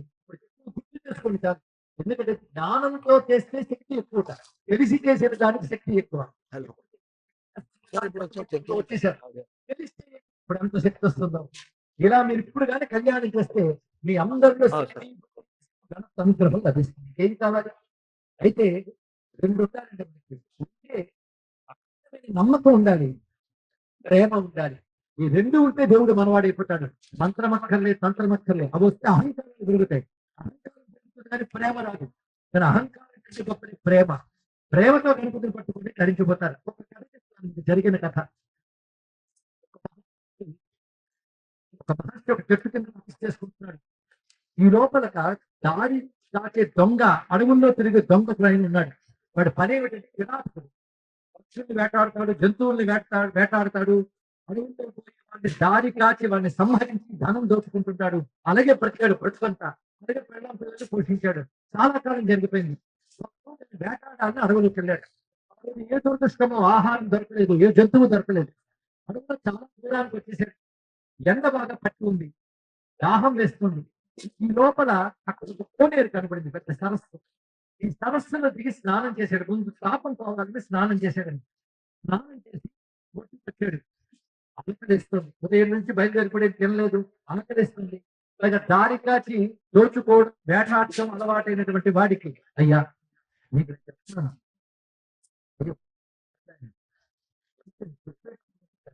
ఏకాగ్రత దెబ్బతింటుంది. అప్పుడు నడవకండి దయచేసి. దారి కాచి వేటాడుతున్న అలవాటు వాడు ఇప్పుడు ఆకలిస్తుంది. దానితో ఇప్పుడు స్నానం చేశాడు కదా, పేద తీరాడు, ఆకలి మొదలైంది. ఇప్పుడు చూస్తున్నాడు ఎవరైనా భోజనం పెడతారు, లేకపోతే దేని వేటాడదామంటే జంతువు కనిపించట్లేదు. ఈ లోపల చెట్టు కింద తపస్సు చేస్తున్న మహర్షి కనిపించాడండి. ఆయన దగ్గరికి వచ్చాడు. ఏ సాంగ్ లే, నాకు ఆకలిస్తుంది, ఏది ఉంటే పెట్టు. పైగా నువ్వు దొంగ సాములాగా కనబడుతున్నావు, మీ దగ్గర నోట్లు ఉంటాయి డబ్బులు, అవి ఇచ్చి లేకపోతే ప్రాణాలు తీసేస్తున్నాడు అని కట్టి పట్టుకున్నాడు. ఆయన ఈయన తపస్సు చేసుకుంటున్నాడు. ఒకసేపు అరుపుడికి కలుపుడికి పైగా వీడి చేతితో అని కుదిపోయింది. అప్పుడు కళ్ళు తీసేదండి. అంతసేపు తపస్సు చేసుకుంటున్న మహాత్ముడు, నియమబద్ధంగా తపస్సు చేస్తున్న ఋషి ఈయన చూడగానే ఈయన మనస్సులో మార్పు వచ్చింది. సాంగత్యం అంత వాడు చూపు చూసినా, వాడి దగ్గరికి వెళ్ళినా మనకు మార్పు వస్తుంది. ఇంత దుర్మార్గుడికి బ్రతుకమంతా హింస చేస్తూ బ్రతికిన వాడు, దోచుకుంటూ బ్రతికిన వాడికి ఒక్కసారి ఒకసారి మార్పు వచ్చి చేతిలో ఉన్న కత్తి కింద పడేసి ఏడ్చాడు. ఈ ఏడుపు రావాలన్న పుణ్యం ఉండాలండి.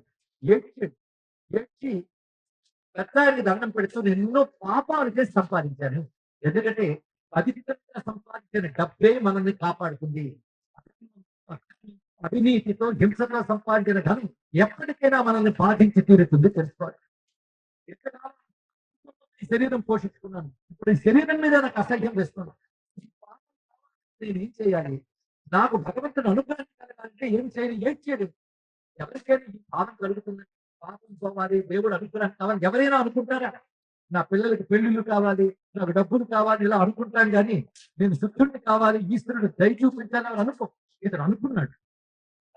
అప్పుడు ఆ పెద్దాడికి జాలి కలిగింది. జాలి కలిగి నీకు ఏదైనా మంత్రం ఇవ్వాలనుకున్నాడు. మంత్రం ఇవ్వాలంటే పవిత్రమైన జీవితం ఉండాలి, ఆహారం ఉండాలి, ఆచారం ఉండాలి. వీటికి అవేమీ లేవు. ఏది పెడితే తింటూ, ఏది పడితే దాన్ని చంపుతూ, నియమం లేకుండా పశువు కంటే దుర్మార్గంగా బతికాడు. అలాంటి మంత్రం వెంటనే ఇవ్వకూడదు, వాళ్ళు సంస్కరించాలి. ఎలా సంస్కరించాలో తెలియలేదు. ఎలాగంటే మీరు పాలు పోసుకోవాలంటే గిన్నెలు పడుతారో లేదో చెప్పండి. శుభ్రం చేసిన గిన్నెలతో పడతారు కానీ పిచ్చి గిన్నెలు పట్టారు. పాలు పోయడానికి పాత్ర ఎంత అవసరమో మంత్రం గురువు దగ్గర సంస్కారం అంత అవసరం. కానీ వీటికి సంస్కారం ఇలా బతికాడు, వీటిని ఎలా ఉద్ధరించాలని గురువే ఆలోచించాడు. అప్పుడు దానికి జాలి కలిగింది కనుక ఇతను ఉద్ధరించాలనుకున్నాడు. ధ్యానం చేశాడు. అప్పుడు ఆయన గణపతే చెప్పాడు ఏ మంత్రం ఇవ్వాలి. కూర్చోబెట్టి నాయన నీకు మంత్రం చెప్తున్నాను, దాన్ని జపం చేయని చెప్పాడు. మంత్రం ఏంటో తెలుసా? గణేశాయ నమ. ఇంకే మంత్రం ఇంకేమీ లేదండి. గణేశాయ నమ. ఇది చెప్పి నువ్వు జపం చెయ్యవు, నువ్వు శుద్ధుడు అయిపోతావు, నీకు భగవంతుడి అనుగ్రహం లభిస్తుంది అని చెప్పాడు. అయితే అందరికి సిద్ధంగా అంటే విశ్వాసం దృఢంగా ఉండాలండి, ప్రేమ గట్టిగా ఉండాలి. ఏంటంటే గురువు మీద భక్తి ఏర్పడింది. పైగా ధరించాలని తప్పించిపోయాడు కనుక చెప్పిన మాత్రం దృఢమైన నమ్మకం ఏర్పడింది. ఇది శ్రద్ధ అంటారు. శ్రద్ధ అంటే గురువు చెప్పిన మాట మీద, శాస్త్రం చెప్పిన మాట మీద అచంచలమైన నమ్మకాన్ని శ్రద్ధ అంటారు. ఈ శాస్త్రాలు వచ్చు, పాండిత్యాలు వచ్చు, కానీ శ్రద్ధ ఉండదు. శ్రద్ధ లేకపోతే అన్ని వ్యర్థమే. శ్రద్ధ ఉంటే ఏదైనా సాధించచ్చు, శ్రద్ధ లేకపోతే ఏమీ సాధించదు. శ్రద్ధ అదృష్టవశాత్తు శ్రద్ధ వచ్చింది ఇతనికి. మంత్రం రాదు, తంత్రం రాదు, చదువు రాదు, సంఖ్య రాదు, శ్రద్ధ ఉంది. గురువు చెప్పిన మాట మీద నమ్మకం ఉంది. గణేశాయ నమః ఇది చాలు నాకు ఈ మంత్రం అనుకున్నాడు. ఎలా జపం చేయాలని అడిగేది. ఇదిగో నువ్వు ఇక్కడ కూర్చో, ఈ చెట్టు కింద స్నానం చేసి వచ్చావు. నువ్వు స్నానం చేసిన సరస్సు మామూలు సరస్సు కాదు, ఇది గణపతి తీర్థం. నీకు తెలియకుండా స్నానం చేసావు, తెలియకుండా చేసిన తెలిసి చేసిన శక్తే కనుక దానివల్ల నీ మనసులో మార్పు వచ్చింది. రెండవది తపస్సు చేసుకొని మొన్న చూసాం, దానివల్ల ఇంకా మార్పు వచ్చింది. ఇప్పుడు నీకు మంత్రం వచ్చింది. గురువు ఒక మంత్రం చెప్పాడంటే పండితుని అర్థం. ఆ మంత్రం చేసుకో. ఇక్కడ ఎలా చేస్తావో తెలుసా? మంత్రం చేసేప్పుడు దృష్టి భగవంతుడు పెట్టి గణేశుడు ఎలా ఉంటాడని తెలియకుండా అమాయకుడు వీరు చెప్పాలి. గణపతి ఎలా ఉంటాడంటే ఏడుగు ముఖంతో ఉంటాడు, తొండంతో ఉంటాడు, ఏడుగు ముఖం. నర శరీరంలో ఉంటాడు, ఎర్రగా ఉంటాడు, చేతిలో పాసము అంకుశము, అదేవిధంగా అభయహస్తము, తర్వాత మోదకము పట్టుకుంటాడు. ఇలా ఉంటాడు గణపతి. నేను అలా చూశాను, నీకు దర్శనం కాలేదు కనుక ధ్యానం చేసుకో అని చెప్పి, ఎక్కడ ధ్యానం చేస్తామంటే కళ్ళు మూసుకుని కనుబొమ్మల మధ్యలో ధ్యానం చేయు అని చెప్పి, నేను వచ్చే వరకు నువ్వు ధ్యానం చేయని చెప్పి వెళ్ళిపోయాడు మాట. ఎంత విశ్వాసంతో కూర్చున్నాడంటే పక్కన వేసుకున్నాడు. అప్పుడు వెళుతున్న మహర్షుడు మాట్లాడు, ఎండిపోయిన పొల్లను తెచ్చి అక్కడ పాటేది. పాటి నువ్వు జపం చేయి. నువ్వు జపం చేయగా చేయగా చేయగా ఎండిపోయిన కొమ్మ చిగురిస్తుంది. అప్పుడు నీ మంత్రం పండినట్టు, నీ జపం సిద్ధించినట్టు లెక్క అని చెప్పి వెళ్ళిపోయింది. సాధారణ మనకు కానీ ఎవరైనా చెప్పి వెళ్ళిపోయాడు అనుకోండి, మనం ఏం చేస్తాం? జపం చేస్తూ మధ్య మధ్యలో చిగురించిందా లేదా చూస్తూ ఉంటాం. ఒక విధంగా ఋషి ఆయన పరీక్ష పెట్టాడు, ఏకాగ్రత ఉంటుందా లేదా పరీక్ష పెట్టాడు. ఈ మహానుభుడు చెప్పు చెదరలేదండి. అంతేగాని నిజంగా గణపతి ఉన్నాడా, ఆ దేవుడు నిజమైన డౌట్లు లేవు. డౌట్లు లేకపోతే శ్రద్ధ, అది విశ్వాసం. దృఢంగా గణపతిని ధ్యానం చేస్తున్నాడు. మూసిన కన్ను తెరవలేదు. గణపతిని ధ్యానం చేస్తున్నాడు. మంత్రం జరుగుతూనే ఉంది. అలా చాలా సంవత్సరాలు గడిచిపోయింది. గురువు గారు ఏం చెప్పారు? నేను వచ్చే వరకు చేయన్నారు కదా, ఆయన రాలేదు. చాలా కాలం అయిపోయింది. ఎదురుగా ఎండు కొమ్మ పెట్టాడు కానీ చిగురించిందో లేదని చూడలేదు. జపం చేస్తూనే ఉంది. చాలా గురువు గారు వచ్చారు. వచ్చేటప్పుడు ఆశ్చర్యం ఏంటంటే ఎండిపోయిన కొమ్మ చిగురించడం కాదు, పెద్ద చెట్టుగా మారి పళ్ళు వస్తున్నాయండి. తపస్సుకి అంత గొప్పగా పనిచేసింది. తర్వాత గురువు గారు వచ్చి ఆయన అని తల మీద చెయ్యి వేశారు. చెయ్యి వేయగా అప్పుడు కళ్ళు తెరిచాడు. ఎలా ఉంది నీకన్నాను. నాకు ఆనందం కలుగుతోందండి. ఈ దయ వల్ల నేను అన్ని రకాల అజ్ఞానాలు, అవివేకాలన్నీ దాటిపోయాను. శుద్ధుడైపోయాను. అంటే నా శరీరం కూడా మారిపోయింది. మంచి తేజస్సుతో ప్రకాశిస్తుంది. పవిత్రమైన జీవితం గడిపితే మనలో తేజస్సు వస్తుంది. శక్తి వస్తుంది. తేజస్సు శక్తి కనబడుతుంది అతనిలో. గురువే ఆశ్చర్యపోయాడు. నీలో శక్తి తేజస్సు కనబడుతుంది. కనుగొనడం మధ్యలో గణపతిని ధ్యానించడం చేత నీకు తెలియదేమో కానీ నీ కనుగొనడం మధ్య శుంఠము ఆకారం ఇచ్చింది. తొండమాకారం ఇచ్చింది. తొండాన్ని సంస్కృతి శుంఠము అని కూడా అంటారు. శుంఠము నీ భూమధ్యం కనుబొమ్మల నడిమి ప్రాంతం. నీ కనుబొమ్మల నడిమి ప్రాంతాల్లో భూమధ్యంలో శుంఠం వచ్చింది కనుక పైగా నువ్వు అప్పటి వాడివి కావు. అప్పుడు కిరాతకుడివి, ఇప్పుడు మహర్షివి. నీ తపస్సు చేత నీకు వేదమంత్రాలన్నీ తెలుస్తాయి. నీ సమస్త జ్ఞానం వస్తుంది. కానీ నీకు ఆ జ్ఞానం ఇచ్చాడు కనుక ఇప్పుడు మామూలు మనిషివి కాదు, నువ్వు మహర్షి అయ్యావు అన్నాడు. గణపతి నామంతో మహర్షి అయ్యావు. నీ పేరు నేను మార్చుకున్నాను అన్నాడు గురువు గారు. గురువు గారి పేరు ముత్కల మహర్షి. ఆయన భక్తుడికి పెట్టిన పేరు కృష్ణుడి మహర్షి అండి. కృష్ణుడి మహర్షి, కృష్ణుడి మహర్షి కదా. కేవలం గణేశాయ నమః అనే నామం పట్టుకుని గురువు గారి మీద నమ్మకంతో గణపతి మంత్రాన్ని ఇంత జపం చేయడం వల్ల ఎంత మహత్యయుడు చూడండి. అది గణేశ నామానికి మహిమ. మీరు ఆశ్చర్యపోతారు. ఇప్పటికే ఆ ముద్గల మహర్షి, ఆ కృష్ణుడి మహర్షి, గణపతి భక్తులకు ఆయన ఉన్నాడు. వీళ్ళందరూ ఇప్పటికీ ఉన్నారు. వీళ్ళు తపస్సు చేసే చోట్లు ఉన్నాయి. దగ్గర ఆలయాలు ఉన్నాయి. అక్కడ ఎంతో మహర్షులు ఉన్నారు. వీళ్ళ గణపతి మహర్షులు నేటికి ఉన్నారు. ఇవాళ మన పుణ్యం పండి వాళ్ళ పేర్లు చెప్పుకున్న గణపతి భక్తులు ముద్గలుడని మహానుభావుడు ఉన్నాడు. ఇక్కడ పెద్ద చాలా మంది ఉన్నారు.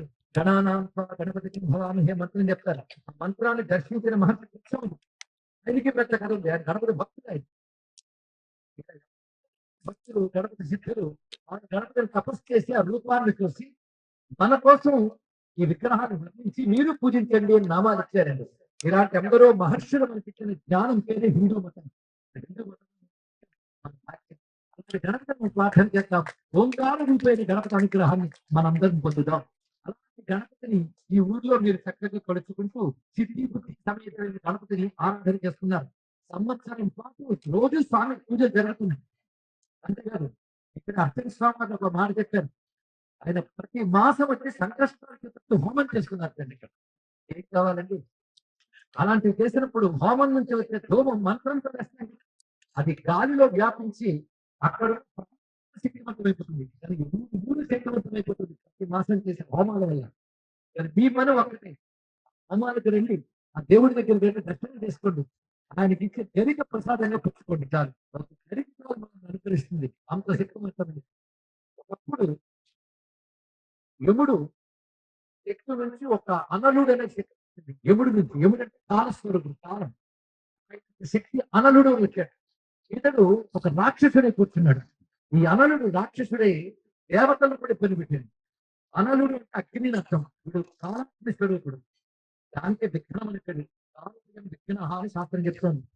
అలాంటి విఘ్న రూపుడే వచ్చి దేవతను కూడా అలలాడించాడు. మహాజ్వాలంగా వస్తుంటే దేవతను తట్టుకోలేకపోయాడు.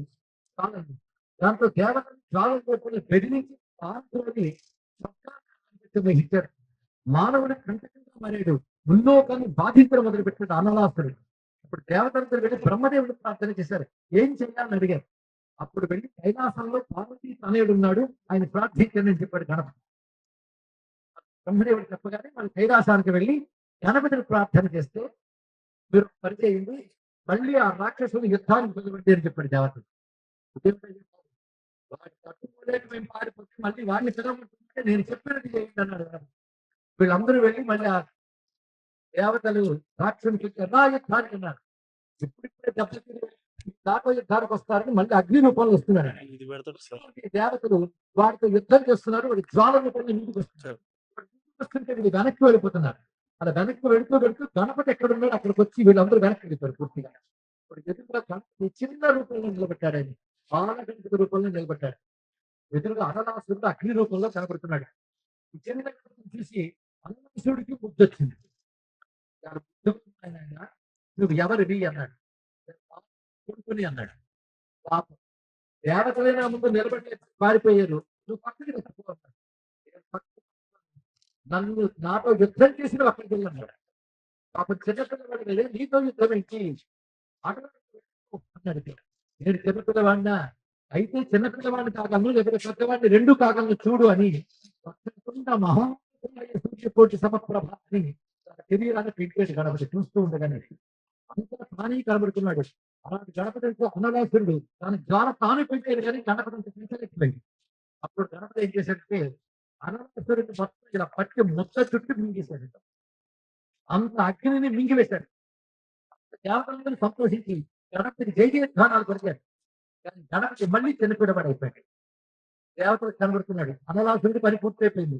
కానీ గణపతి చిన్న రూపంలో కనబడి అందరూ మళ్ళీ ఆనందించి నమస్కారం చేశారు. అప్పుడు ఆయన ఏమన్నాడంటే అగ్నిని మింగేశాను ఒళ్ళంతా వేడెక్కిపోయిందని. ఒళ్ళంతా వేడెక్కిపోయిందని ఇప్పుడు చల్లబరిచాడు. మీరే చల్లబరచండి అన్నాడు. దేవతలు ఆయన చల్లబరచడానికి ఎన్ని ప్రయత్నాలు చేశారండి, ఎవరి వల్ల కాలేదు. గంగాధరుడు శివుడు గంగను ఆయన మీద పోశాడు, చల్లబడలేదు. తన నెత్తి మీద ఉన్న చంద్రుడు కనకీశాడు, నెత్తి మీద పెట్టాడు, చల్లబడలేదు. శేషుడు వచ్చి చెప్పాడు బాబు చల్లగా ఉంటుంది అయినా చల్లబడలేదు. బ్రహ్మదేవుడు కమలాన్ని పట్టుకొని చల్లబడలేదు. ఆఖరికి సిద్ధి బుద్ధిని బ్రహ్మదేవుడు అప్పచెప్తే సిద్ధి బుద్ధి పట్టుకున్నాడు ఆయన్ని, అయినా చల్లబడలేదు. ఎన్ని చేసినా చల్లబడట్లేదు. అందరు గణపతిని అడిగారు నువ్వు చల్లబడాలంటే ఏం చేయాలము అది నేను చెప్తాను వినండి. అక్కడ అరణ్యంలో 80,000 మంది ఋషులు నా భక్తులు ఉన్నారు. వాళ్ళని పిలవండి, వాళ్ళకి తెలుసు వాళ్ళకి ఏం చేయాలన్నారు. వాళ్ళకి చెప్పడం ఋషులు వచ్చారు. వాళ్ళు ఏమి నీళ్లు అవి పట్టుకుంటారు, మామూలు చేతులు ఒప్పుకుంటూ వచ్చారు. వీళ్ళు ఆశ్చర్యస్తున్న దేవతలు మీరేమి తీసుకున్నారు, దాన్ని ఎలా చల్లబరుస్తారు, చూడండి ఎలా చల్లబరుస్తామన్నారు. వాళ్ళందరూ వచ్చినప్పుడు చేసేది ఏంటంటే అరణ్యంలో గదిక పోతలు పట్టుకొచ్చారండి, దూర్వాంకురాలు. 2 దూరాలు తెచ్చారంటే ఆ 2 పట్టుకొచ్చి శ్రీ గణేశాయ నమః అని గణపతి మీద పెట్టారు. వెంటనే చల్లబడిపోయాడు గణపతి, చల్లబడిపోయాడు. అందుకే అది చెప్తున్నది ఏంటంటే గరిక పూజలకు నేను సంతోషిస్తాను, ప్రసన్నుడు అవుతాను, మీ తాపాలని నేను తీసుకుంటాను, మిమ్మల్ని చల్లబరుస్తాను అని చెప్పాడు. దీనిలో భావం. అలాంటి గణపతిని పూజించుకున్నామంటే మనం అంటే భాగ్యవంతులు ఎవరు ఉంటారు? మీ ఊరు భాగ్యవంతులు అయిపోయింది. మీ ఊర్లో అందరూ భాగ్యవంతులే కానీ ఈ గణపతిని మర్చిపోకుండా కొలుచుకుంటున్న వాళ్ళు ఇంకా భాగ్యవంతులు. అలాంటి భాగ్యవంతులై వారు ఈ ప్రాంగణంలో ఉన్నారు. వారందరికీ గణపతి అనుగ్రహం సంపూర్ణంగా లభించగాక. ప్రతి రోజు గణపతిని పూజించండి, ప్రతి చవితి గణపతిని పూజించండి, ప్రతి సంవత్సరం ఈ విధంగా గణపతిని ఆరాధించుకోండి. మహాగణపతి స్వామికి మళ్ళీ ఆ మంత్రాలు మీ చేత అర్పిస్తాను. ఇందులో ఉన్నవారు నిత్యం జపం చేసుకోవచ్చు. పెట్టి శ్రీ గణేశాయ నమః, భక్తాయ నమః, శ్రీ వినాయకాయ నమః, సిద్ధి బుద్ధి సమేత శ్రీ మహాగణపతయే నమః. నమో గణపతి హర హర మహాదేవ.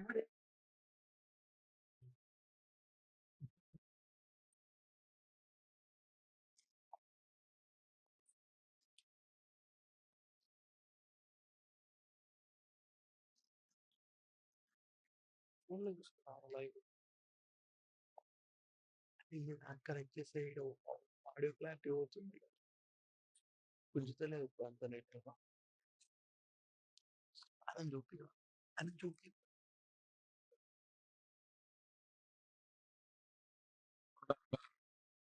మనకి తెలియనటువంటి మహాగణపతి యొక్క తత్వ రహస్యాల్ని వారు మనకు అనుగ్రహించారు. సభాముఖంగా ధన్యవాదాలు.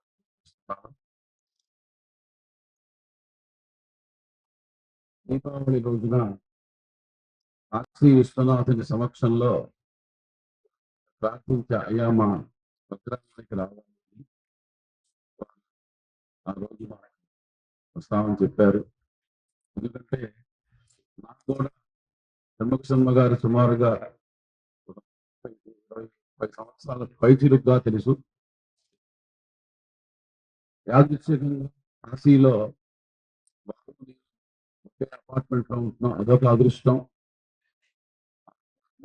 తీసుకుంటే ఇల్లు ఏమన్నా అంటే మహానుభావులు వాస్తవం చేయదు, కాబట్టి అవేమి చూడను. ఆయన ఉన్నారు, నేను తీసుకుంటున్నాను అని చెప్పి ఆ ఇల్లు తీసుకున్నాను. అక్కడ కూడా నాకు మారు గారి దర్శన భాగ్యం నాకు కలుగుతూ ఉంది. మరి శ్రేష్ఠ గురించి పుస్తకాలు వేశారు. మన మణిగారు కూడా ఆ విషయాలు చెప్తారు. ఆ రెండింటిని కూడా గారి చేతి మీదుట ఆవిష్కరణ కార్యక్రమం.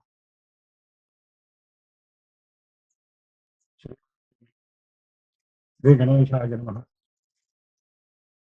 ఈరోజు నిజంగా సుదినం. మనందరి అదృష్టం. ఒకే సుబ్రహ్మణ్య స్వామి 2 రూపాల్లో ఈ వేదిక పైన వ్యక్తం అవుతున్నారు. ఒకరు చింతపల్లి సుబ్రహ్మణ్య శర్మ గారి రూపంలో, మరొకరు మనందరికీ నిత్యం కర్తవ్య బోధ చేసేటటువంటి శ్రీ సామువేదం షణ్ముఖ శర్మ గారి రూపంలో. ఇది నిజంగా మనందరి అదృష్టం. జీవితంలో ఏ పని ఎవరి ద్వారా ఎలా జరగాలో అది భగవంతుడు దాన్ని నిర్దేశిస్తాడు. ఎందుకంటే సామవేదం షణ్ముఖ శర్మ గారిని మన గ్రామానికి తీసుకురావాలని మూర్తి గారిది కనీసం 4 సంవత్సరాల నుండి సంకల్పం. దానికోసం నా ప్రయత్నంగా ఏదో నేను కూడా కొంత చేశాను, కానీ అది సాధ్యపడలేదు. సుబ్రహ్మణ్య శర్మ గారి దగ్గరికి విషయం వెళ్ళింది కాబట్టి సుబ్రహ్మణ్య శర్మ గారు దాన్ని ఆ కోరికను నెరవేర్చారు. ముఖ్యంగా సుబ్రహ్మణ్య శర్మ గారికి ప్రత్యేకమైనటువంటి ధన్యవాదాలు, కృతజ్ఞతలు మాకు ఈ సదవకాశాన్ని ఇక్కడ కల్పించినందుకు. ప్రస్తుతంలో ఈ లక్ష్మీశ్వర స్వామి దేవస్థాన జీర్ణోద్ధరణ కార్యక్రమంలో అందరూ భాగస్వాములు చేయాలి అనేటటువంటి సత్సంకల్పంతో శ్రీనివాసమూర్తి గారు ఇక్కడ ఏర్పాటు చేశారు. ఇక్కడ యంత్రాలకు అనుష్ఠానం ప్రారంభమైంది. ఎవరైతే గౌరీ పంచాక్షరి, గణపతి పంచాక్షరి ఇత్యాది మంత్ర ఉపదేశం ఉన్న వాళ్ళు ఉన్నారో ఉపాసకులు, వారందరూ కూడా ప్రత్యేకంగా ఈ లక్ష్మీశ్వర స్వామి దేవస్థానంలో ప్రతిష్ఠింపజేయబోయేటువంటి యంత్రాల కోసం స్వచ్ఛందంగా వారు అనుష్ఠానం చేసి వారి యొక్క మంత్రశక్తిని దీనికి ధారపోసేటటువంటి ఏర్పాటు చేశారు. వారందరికీ ప్రత్యేకంగా కొన్ని కార్డులు ఇచ్చి ఏ రోజు తేదీ చేసి ఏ రోజు ఎంతెంత అనుష్ఠానం చేశారు అనేది దాంట్లో నమోదు చేయమని ఒక ఏర్పాటు చేశారు. ఇంతవరకే కాకుండా మిగిలినటువంటి భక్తులు ఎవరైతే ఉన్నారో వారందరినీ కూడా ఈ మహాయజ్ఞంలో వాళ్ళను కూడా ఉత్పత్తులుగా చేస్తూ వారి చేత కూడా ఒక సన్నిధిని ఇప్పించాలి అనేటటువంటి సద్భావనతో నామకోటి అనే కార్యక్రమాన్ని ఏర్పాటు చేశారు. పంచాక్షరి మంత్ర లేఖనం అంటే పంచాక్షరి మంత్రాన్ని చెబుతూ పుస్తకం మీద రాయడం. అలాగే అమ్మవారి యొక్క శక్తి కోటి శ్రీమాత్రే నమః అనేటటువంటి నామాన్ని కూడా చక్కగా చెబుతూ ఇక్కడ పేరు అమ్మవారి యొక్క నామం రాసేటటువంటి ఏర్పాటు చేశారు. ఆ గ్రంథంలో ఇప్పుడు షణ్ముఖ శర్మ గారు ఆవిష్కరిస్తారు. మనందరం కూడా చక్కగా తిలకిద్దాం. పుస్తకాలు ఆసక్తి ఉన్నటువంటి వారందరికీ కూడా దేవస్థానం గారు అందజేస్తారు. గానో దేవి శుభవాసర్మ యచ్చతో ఆత్మా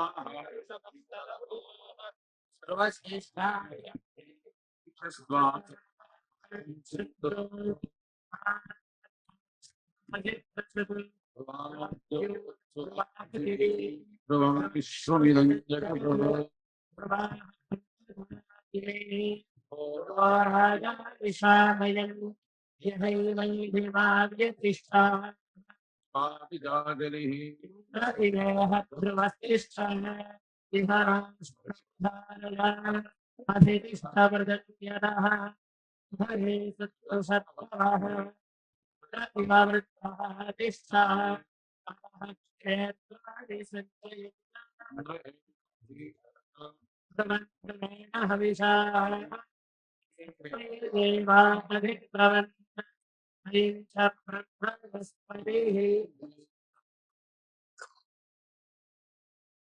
మాసి మాసి పుష్పాన్ని పయంతి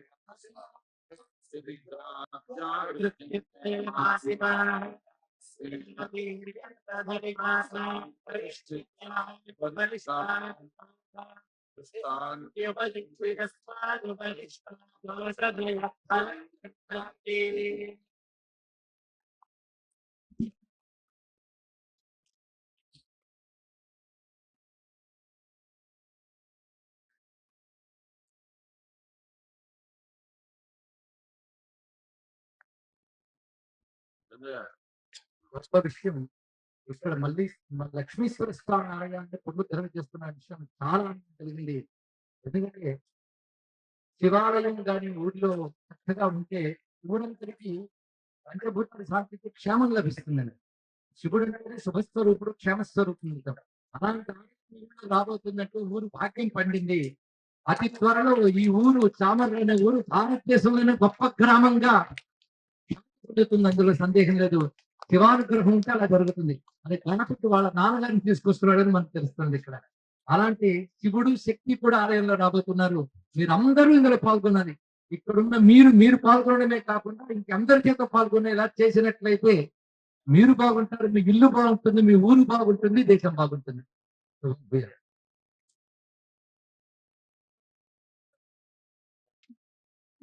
అమూల్య, కృష్ణ, అనుష వేదిక వద్దకు రావాల్సిందిగా కోరుతున్నాం.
పెద్దల సంకల్పంతో గణపతి అనుగ్రహంతో శ్రీ గణేశాయ నమః అనే కోటి రాయించాలి అనే సంకల్పం చేస్తే భక్తులందరూ 1,30,00,000 పూర్తి చేశారు ఇప్పటికి.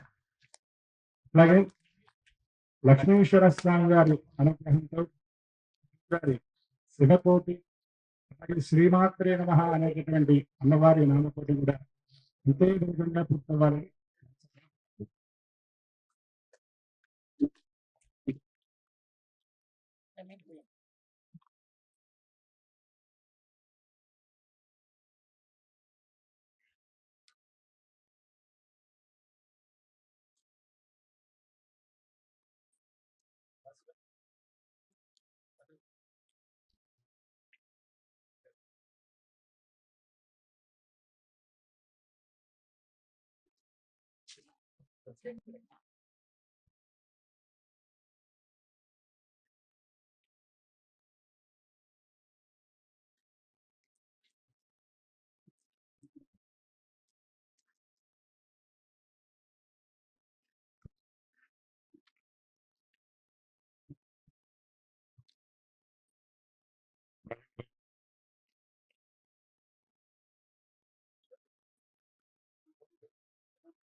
భాగంగా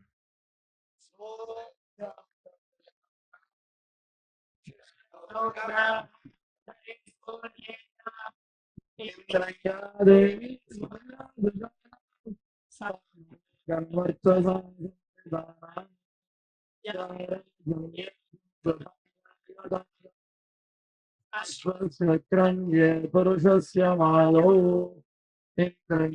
దేవి సుభగా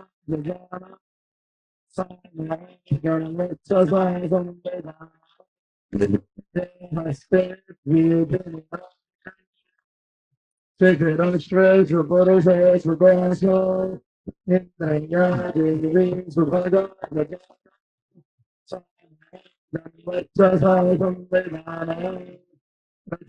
అక్షేష వృషభస్య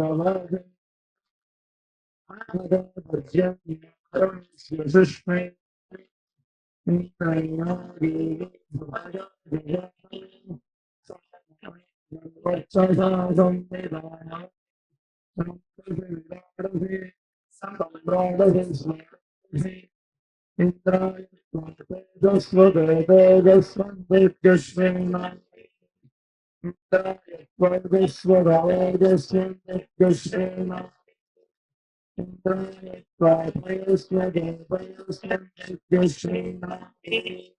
ప్రయత్నాన్ని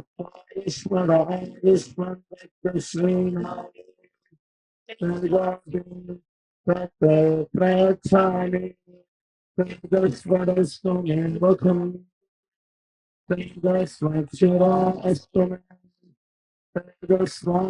ఈశ్వర ప్రత్యం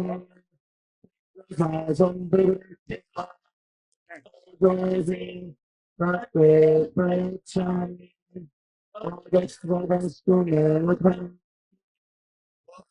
స్వచ్చిరాస్తు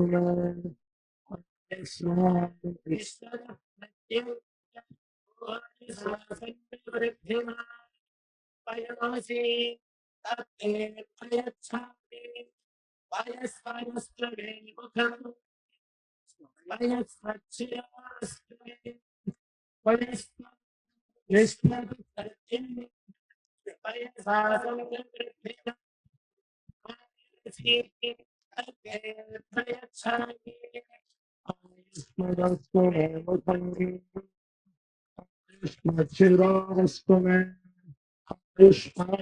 ఈశ్వర ప్రత్యం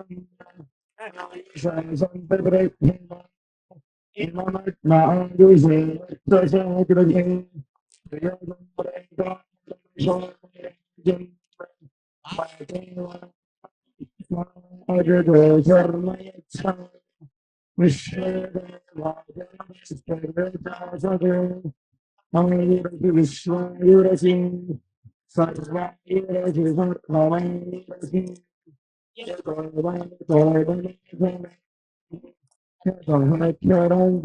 బాగా